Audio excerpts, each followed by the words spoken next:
कि हम अच्छे आचरण करते हैं दुख क्यों मिलता है। हमारे बहुत जन्मों के कर्म हमारे संचित हैं। जब तक हम भगवद अर्पित कर्म नहीं करेंगे, भगवान नाम जप नहीं करेंगे, भगवद आश्रय नहीं लेंगे, तब तक उन कर्मों का नाश तुम्हारे शुभ कर्मों से नहीं होगा। शुभ कर्म और अशुभ कर्म दोनों का अलग अलग भोग प्राप्त होगा, जिससे सुख और दुख। एकमात्र भगवत समर्पित कर्म और भगवत स्मरण इतनी सामर्थ्य है कि आपके सब पहाड़ के पहाड़ जैसे शुभ अशुभ कर्मों को विध्वंस करके महासुख प्रदान करेंगे। जब तक शुभ अशुभ कर्म रहेंगे तब तक आपका जन्म मरण होता रहेगा, आपको दुख सुख की प्राप्ति होती रहेगी। जैसे किसी किसी को भ्रम होता है कि गर्भस्थ शिशु या बाह्य प्रकट हुआ या अभी बाल्यावस्था को है या किशोर अवस्था को है, इस जन्म में तो कोई पाप नहीं हुए, फिर वो क्यों मर जाता है या फिर वो क्यों असाध्य रोगों से ग्रसित हो जाता है।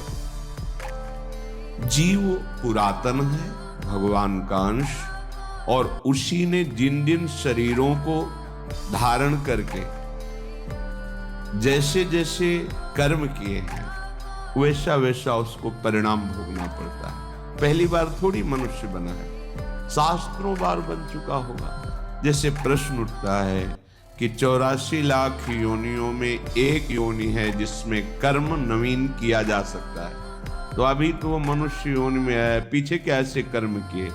तो आप जानते हैं ये कितने करोड़ बार मनुष्य बन चुका है?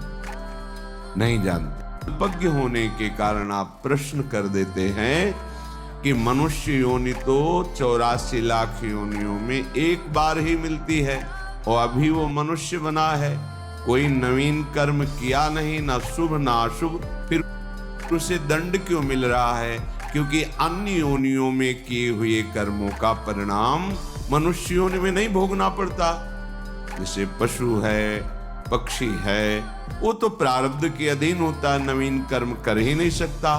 फिर ये परिणाम किसका भोग रहा है? जो अभी अभी नवीन अवस्था को प्राप्त हुआ है मनुष्य शरीर में। तो आप अल्पज्ञ हैं, आप पीछे के जन्म नहीं देख पा रहे कि आप करोड़ों बार मनुष्य बने हैं।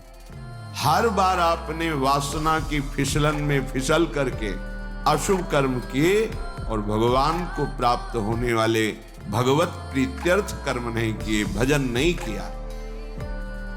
अनादिकाल से भटकते चले आ रहे हैं। ये क्यों म्यों छोड़ करके यदि शास्त्र और संतों की बात मान लें तो आपका ये जन्म सब कर्म संस्कारों को मिटाकर परम पावन भगवान के चरणों की प्रीति प्रदान कर दे।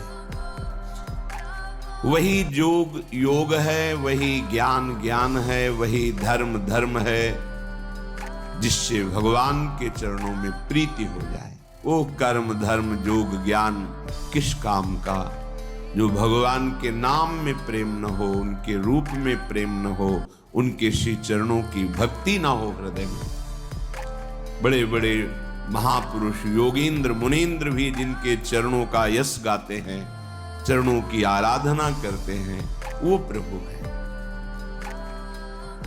सत प्रेमैक रसात्मनो पदतले न्यस्याभय स्थीयते। जिसने शीश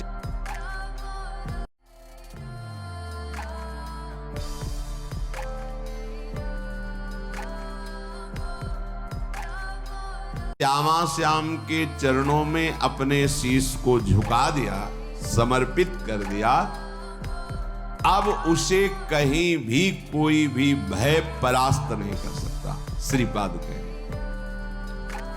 क्योंकि ऐसा सच्चिदानंद में निर्भय पद उसके हृदय में प्रकट होता है।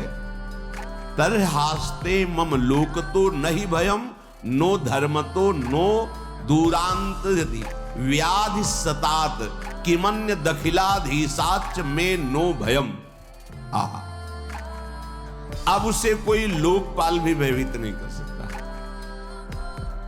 जिसके भय से वायु चलती है, सूर्य तपता है, मृत्यु अपने समय से काम करती है, वो ईश्वरों के ईश्वर भी भगवान श्री कृष्ण हैं। वही निर्गुण निराकार हैं, वही सगुण साकार हैं, पर ब्रह्म की प्रतिष्ठा है श्री कृष्ण गीता जी। और उन्हीं श्री कृष्ण के हृदय का प्रेम समुद्र जब सार रूप धारण किया तो श्यामा जी हुई। ऐसे श्यामा श्याम के चरणों की शरणागति जिसने वृंदावन धाम में आकर के रसिकों का संग करके प्राप्त कर ली, उसकी ऐसी स्थिति हो जाती है कि लोकपालों का भी कोई भय नहीं रहता। सुरपति, नरपति, लोकपति जिनके भावे घास रहे, परमानंद में तज सबही की आस, क्योंकि निर्भय पद श्री श्यामा श्याम के चरणों की शरणागति हृदय में जागृत हो गई है। अब बातें केवल नहीं रह गई, हृदय में जागृत हो गई है धाम की कृपा से, सत्संग की कृपा से। धर्म भय किसी भी प्रकार का अब उसे धर्म भय भी नहीं लग सकता कि मेरा कुल धर्म तो ये है, लोक में मेरा एक कर्तव्य है, ये धर्म अब है नहीं। अपनी शरणागति के लिए भगवान श्री कृष्ण चंद्र गीता जी में कहते हैं, सर्व धर्मान परित्यज्य मामेकम शरणम व्रज। सारे धर्मों का मेरे चरणों में त्याग कर दो, अर्थात मेरे चरणों का आश्रय लेकर भजन करने से सब धर्मों की स्वतः पूर्ति हो जाती है। जैसे समुद्र में स्नान करने पर नर्मदा, गंगा, यमुना, जितनी नदियां हैं सबका उद्गम हो गया, क्योंकि सब नदियां अंततः समुद्र में ही विलीन होती हैं। ऐसे ही सारे धर्मों का अंततः विश्राम स्थल परम धर्म भगवान श्री कृष्ण के चरणों की शरणागति आराधना है। सर्वधर्मान परित्यज्य मामेकम शरणम। और यहाँ वही एक रसोया परमानंद एक द्विधा सदा श्री राधा कृष्ण रूपाभ्याम तस्यै तस्मै नमो नमः। वही एक सच्चिदानंद प्रेम रस में डुबोने के लिए युगल रूप धारण करके रसिकों को परमानंद प्रेमानंद प्रदान करता है।